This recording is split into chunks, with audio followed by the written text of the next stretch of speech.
Durante décadas, el sistema educativo cubano ha sido presentado en múltiples foros internacionales como un modelo ejemplar, especialmente en términos de acceso universal, cobertura total en los niveles escolares y tasas de alfabetización. Sin embargo, fuera de los discursos oficiales, emergen dudas persistentes sobre la calidad real del aprendizaje, las condiciones materiales en las que se educan los niños y jóvenes, y la validez de los datos que sustentan esa narrativa. Por otro lado, países como Nueva Zelanda, aunque sin pretensiones ideológicas, han construido sistemas educativos sólidos, innovadores y profundamente democráticos que ofrecen un contraste revelador.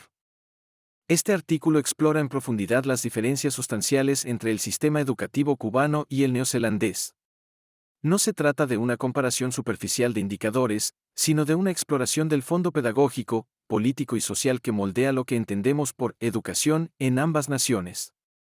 La promesa de Cuba, educación universal versus realidad precaria.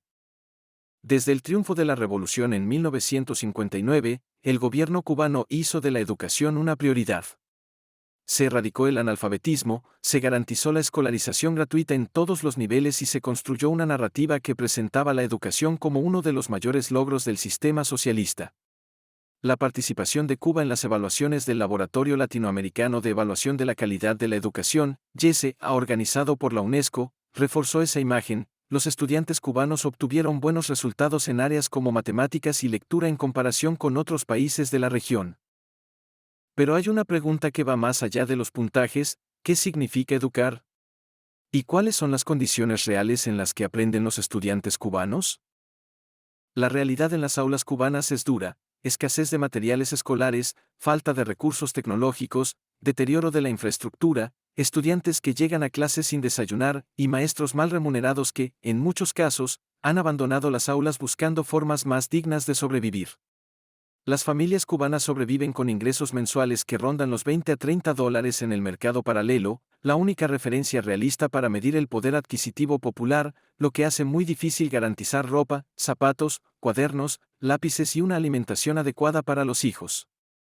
En estas condiciones, aunque el Estado asegure la gratuidad, el aprendizaje está profundamente comprometido. Nueva Zelanda, un modelo de apertura y autonomía. Nueva Zelanda, país con una población mucho menor que Cuba y una economía de mercado, ha desarrollado un modelo educativo que destaca por su calidad, equidad y flexibilidad. A diferencia de Cuba, participa abiertamente en evaluaciones internacionales como PISA, Programa para la Evaluación Internacional de Estudiantes, TIMSS-CIPIRS. Esta participación permite comparar objetivamente el desempeño de sus estudiantes y ajustar políticas públicas con base en evidencia. El enfoque neozelandés está centrado en el estudiante. Se promueve la creatividad, el pensamiento crítico, el aprendizaje colaborativo y la resolución de problemas. Los maestros son formados de manera rigurosa y reciben salarios competitivos que les permiten vivir con dignidad y desarrollar su vocación. Aunque el país enfrenta desafíos, como cualquier sistema, especialmente en relación con la equidad educativa para las poblaciones maoríes y pacífica, las autoridades lo reconocen abiertamente y diseñan políticas específicas para cerrar esas brechas. La evaluación, un espejo que Cuba evita mirar. Una de las grandes diferencias entre ambos países radica en la transparencia. Cuba no participa en PISA ni en otros exámenes de evaluación a gran escala con estándares internacionales, lo que impide contrastar su realidad educativa con la del resto del mundo. Aunque participa en YESE, las condiciones en que se desarrollan esas pruebas en el contexto cubano han sido cuestionadas por la falta de auditoría independiente y el posible sesgo en la selección de muestras. Nueva Zelanda, en cambio, se somete periódicamente a la evaluación de organismos externos, reconociendo tanto sus avances como sus retrocesos. De hecho, en los últimos años, sus resultados en PISA han descendido levemente, lo que ha generado un debate nacional sobre cómo mejorar el sistema. Esta capacidad de autocrítica es uno de los factores que mantienen vivo y dinámico el sistema educativo neozelandés. Condiciones materiales del aprendizaje. La falta de alimentos, ropa, zapatos y útiles escolares en Cuba es un factor determinante en el desempeño académico de niños y adolescentes entre 4 y 16 años. El hambre afecta la concentración, el bajo nivel nutricional impacta el desarrollo cognitivo, y la escasez de materiales limita la posibilidad de hacer tareas, investigar o incluso asistir a clases con regularidad. Muchos docentes cubanos deben improvisar clases sin libros de texto actualizados ni acceso a Internet.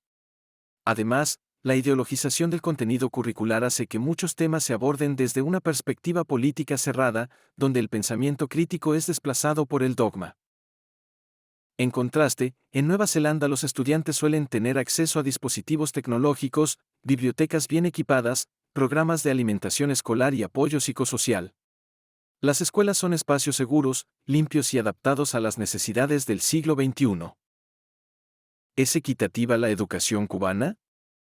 El discurso oficial en Cuba sostiene que su sistema educativo es uno de los más igualitarios del mundo. Sin embargo, la creciente desigualdad entre quienes reciben remesas desde el exterior y quienes no, genera brechas que impactan directamente en el acceso a mejores condiciones de aprendizaje. Además, la falta de transparencia en la publicación de datos educativos desagregados por regiones, razas o niveles socioeconómicos impide analizar de manera seria y científica la equidad real del sistema.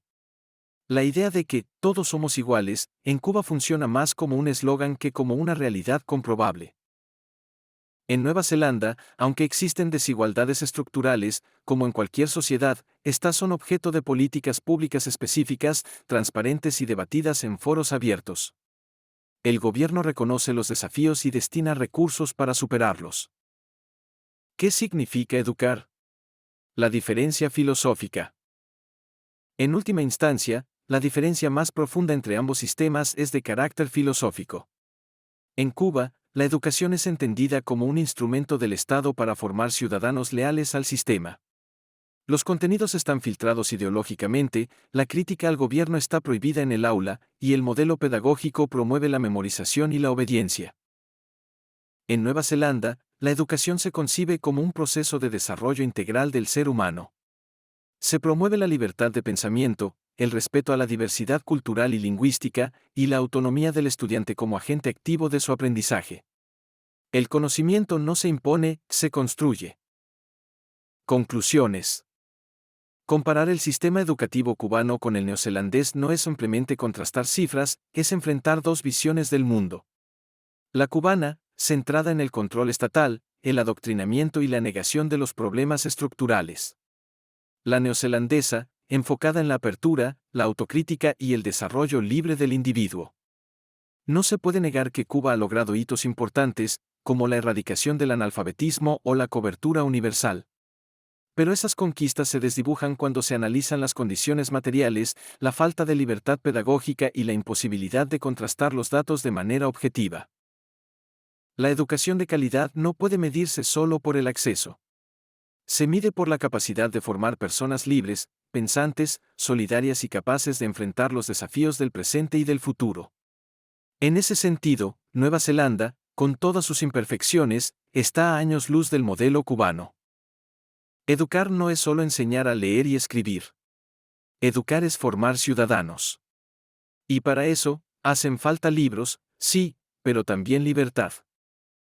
Artículo elaborado por ChatGPT, asistente de inteligencia artificial desarrollado por OpenAI, como resultado de una conversación crítica y argumentativa con el usuario. Todas las ideas aquí expuestas han sido desarrolladas a partir de preguntas y reflexiones promovidas por el interlocutor humano.